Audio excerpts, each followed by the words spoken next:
एक छोटे से गांव में 40 से 45 साल के एक दंपत्ति रहते थे, किनली और सुजू।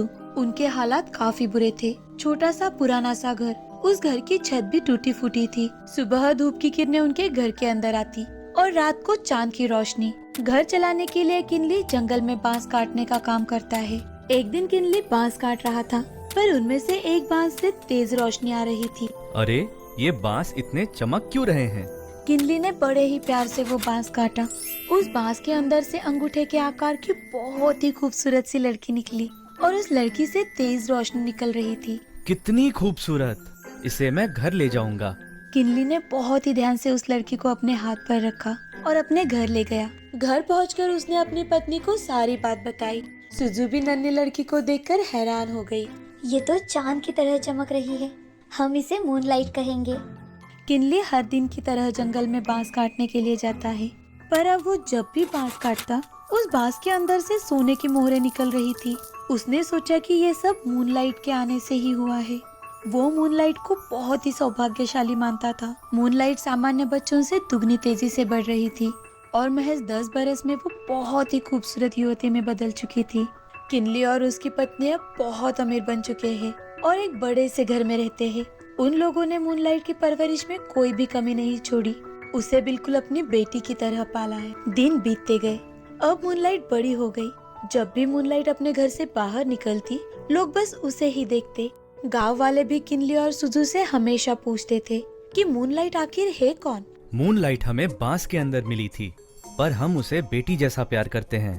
किनली भाई, देखो, अब जो भी हो, मूनलाइट आपकी बेटी है। मेरी मानो तो उसकी शादी मेरे बेटे से करवा दो। इस गांव में हमसे अमीर और अच्छा परिवार और कोई नहीं मिलेगा। तभी गांव की एक औरत बहुत गुस्से में बोली, अरे वाह वाह वाह, भला हमारे परिवार में क्या बुराई है?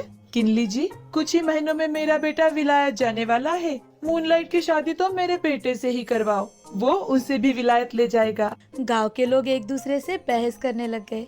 तभी किनली चुपके से वहाँ से निकल गया। किनली दौड़ते हुए घर आया। क्या हुआ पापा, आप इतने थके क्यों हो? कुछ नहीं, गांव वाले आपस में बहस कर रहे हैं तुम्हारी शादी को लेके। पूरा गांव मूनलाइट से शादी करना चाहता है।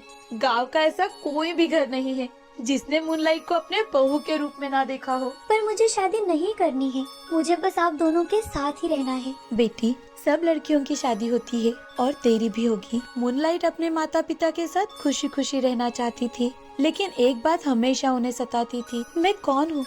मेरे पास सब कुछ है। मेरे माता पिता भी मुझसे बहुत प्यार करते हैं, फिर भी मैं अंदर से क्यों खुश नहीं हूँ? हर रात मूनलाइट खुद से एक ही सवाल पूछती थी, आखिर मैं हूँ कौन? वैसे तो हर दिन किनली के घर पर मूनलाइट के लिए शादी के रिश्ते आते थे, पर आज मूनलाइट को देखने के लिए नगर के सम्राट आए थे। रॉयल प्रिंस, आइए, बैठिए। क्या मूनलाइट आपकी सुपुत्री है? जी हाँ प्रिंस। पूरे गांव में उनकी खूबसूरती के चर्चे हैं। क्या मैं उन्हें देख सकता हूँ? अभी बुलाता हूँ। कुछ ही देर में मूनलाइट वहाँ पहुँच जाती है। मूनलाइट की खूबसूरती देखकर सम्राट खड़े हो जाते हैं और उसकी तारीफ करने लगते हैं। सम्राट जी, पर मैं आपसे शादी नहीं कर सकती हूँ। पर क्यों? मैं अपने माता पिता को छोड़कर कहीं नहीं जाऊंगी। आपसे ही क्या, मैं तो किसी और से भी शादी नहीं करना चाहती हूँ। सम्राट हंस पड़े। ठीक है, हमें अपना मित्र तो बना सकते हो। सम्राट की बातों पर दोनों हंसने लगे। आधी रात में हमेशा की तरह मूनलाइट चांद को देख रही थी। तभी चांद बीच से टूटने लगता है और एक रथ में बदल जाता है। उस रथ के आसपास छोटे छोटे सिपाही थे। तेज रोशनी के साथ वो रथ मूनलाइट की तरफ आता है। रोशनी इतनी ज्यादा तेज थी कि सब गांव वाले रोशनी की तरफ जाने लगते हैं। सब अपने अपने घर से बाहर निकलते हैं। सम्राट भी अपने महल से रोशनी की तरफ चलते हैं। रथ मूनलाइट के घर के आगे उतरता है। मूनलाइट घर के बाहर आती है। छोटे छोटे सिपाही मूनलाइट के पास आए और उसे छूने लगे। उनके छूते ही मूनलाइट और ज्यादा चमकने लगी और तभी मूनलाइट के पर आ जाते हैं और वो बहुत ही खूबसूरत सी परी में बदल जाती है। उसे सारी बातें याद आ जाती है। सब लोग उसे ही देख रहे थे। मूनलाइट अपने माँ पिताजी को गले लगा लेती है।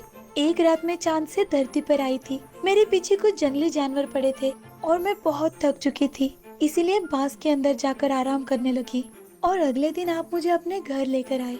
अब तक मुझे कुछ भी याद नहीं था, पर अब मेरा समय आ गया है चांद पर जाने का। सम्राट जी, आपकी दोस्ती हमेशा मेरे साथ रहेगी। मैं आप सबको चांद से हमेशा देखा करूंगी। और मूनलाइट रथ में बैठकर चली गई। किनली और सुजू फिर से अपनी मूनलाइट को याद करते रहे। वो अक्सर चांद की तरफ देखकर मूनलाइट को आशीर्वाद देते थे। मूनलाइट एक परी थी जिसने एक बेऔलाद माता पिता को औलाद का सुख दिया। एक जादुई राज्य था और यहाँ रहती थी एक बहुत ही सुंदर राजकुमारी पेरस। पर 1 साल पहले कुछ जादूगरों ने राजकुमारी पेरस पर जादू कर दिया था। उन्हें एक भालू के रूप में बदल दिया था। खूबसूरत सी राजकुमारी अब एक बदसूरत भालू की तरह दिखती थी और इसी वजह से कोई भी लड़का राजकुमारी के पास नहीं आता था। इसी बीच अकिलिस नाम का एक नौजवान सैनिक राजकुमारी के राज्य से गुजर रहा था।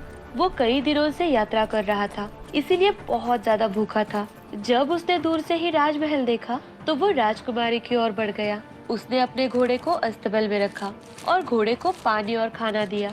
इसके बाद वो खुद राजमहल के अंदर गया तो अंदर कोई भी नहीं था, बस एक मेज थी जिस पर बहुत सारा स्वादिष्ट खाना रखा था।